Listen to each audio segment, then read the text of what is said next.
साथ साहब आपकी जानिब आऊंगी, सबसे पहले प्रोग्राम का आगाज करूंगी जिस तरह से आज जस्टिस काजी फायज इसा साहब ने 29वें चीफ जस्टिस का हलफ उठा लिया है। अब उनको किन बड़े चैलेंजेस का सामना करना पड़ सकता है? देखिए, सबसे पहले तो तमाम पाकिस्तान के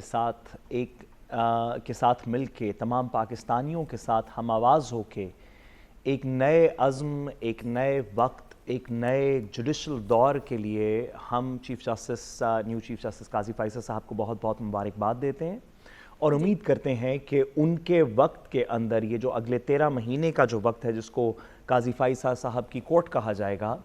कि इसके अंदर फ़ैसलों के अंदर मज़ीद कुछ शफाफियत आएगी, फ़ंडामेंटल राइट्स की प्रोटेक्शन के अंदर कुछ मज़ीद तेज़ी आएगी, लोगों को रिलीफ मिलेगा। इस मुल्क के अंदर जो जुल्म होता आ रहा है, जो आज भी मुल्क के मुख्तलिफ़ इलाक़ों के अंदर हो रहा है, ख्वाह वो जुल्म किसी आदमी का उसकी बीवी के ख़िलाफ़ हो, ख्वाह वो बच्चों के साथ ज़्यादतियों के केसेस हों, ख्वाह वो टेररिज्म के केसेस हों, ख्वाह वो दीगर चीज़ें हों, उस जुल्म के ऊपर कुछ कदगन लगेगी। इस दुआ के साथ हम उनके टेन्योर को वेलकम करते हैं।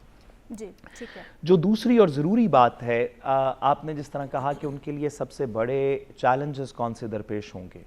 तो मेरा ख्याल है कि उनके सामने दो बुनियादी चैलेंजेस होंगे। एक तो बड़ा सिंपल है,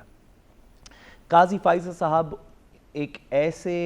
बदकिस्मत वक्त से या एक ऐसे दर्द के वक्त से गुजरे जहाँ पे उनको और उनकी फैमिली को इसी जुडिशल सिस्टम ने, इसी स्टेट अपैरेटस ने, जिसमें FBI है, पुलिस है, दीगर इस तरह के इदारे हैं, इसी अदालत उज़्मा के सामने नोटिस सर्व हो रहा है, जवाब फ़ाइल हो रहा है, तारीख़ पढ़ रही है, नहीं पढ़ रही, इस प्रोसेस के दरमियान से गुज़रना पड़ा है। तो उनको इस बात का अंदाज़ा बाकी तमाम जज साहिबान से ज़्यादा है कि एक साइल को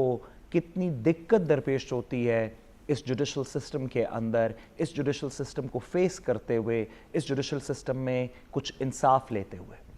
तो मुझे यकीन है कि अपने उस एक्सपीरियंस की वजह से वो कुछ प्रोसीजरल इस तरह की बेहतरियां लाएंगे जिसकी वजह से एक आम साइल को, एक आम पाकिस्तानी को जो इस तरह के अदालती निज़ाम में किसी ना किसी वजह से फंस चुका है, उसको उसमें से निकल के डिग्निटी और खुददारी के साथ एक इंसाफ के फैसले की उम्मीद होगी।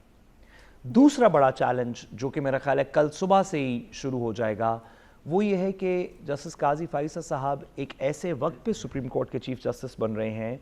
जब हमने गिरदो नवा की आवाज़ों में देखा, फ़ैसलों की कुछ आवाज़ों में, कुछ दीगर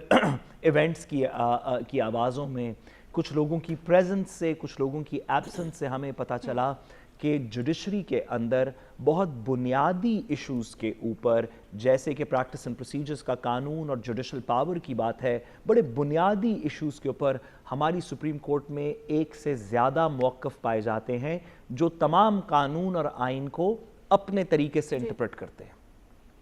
वैसे तो ये सुप्रीम कोर्ट के अंदर बड़ी अच्छी बात है। अमेरिकन सुप्रीम कोर्ट जिसके 9 मेंबर होते हैं, उसमें 4 एक तरफ होते हैं कंजर्वेटिव साइड पे, 4 लिबरल साइड पे, यूजुअली एक बंदा, ज़्यादा से ज़्यादा 2 कभी, जो शिफ्ट करते हैं अपनी पोजीशंस। इससे जूरिस्प्रूडेंस डेवलप होती है, ये तो बड़ी अच्छी बात है। लेकिन अगर ये इख्तलाफ जो सिर्फ जूरिस्प्रूडेंस का, कानून का, आइन की इंटरप्रिटेशन की, किसी फ़िलॉसफी का इख्तलाफ हो सकता है, अगर ये किसी और तरीके से मैनिफेस्ट करे अदालत के अंदर, अगर ये अदालत को तकसीम करने की तरफ ले जाए, तो मेरा ख्याल है कि किसी के लिए भी, और ख़ास तौर पे काजी फायज़ साहब जो कि इस अदालत को लीड कर रहे होंगे, वो ये नहीं चाहेंगे कि ये उस डायरेक्शन के अंदर बात चले।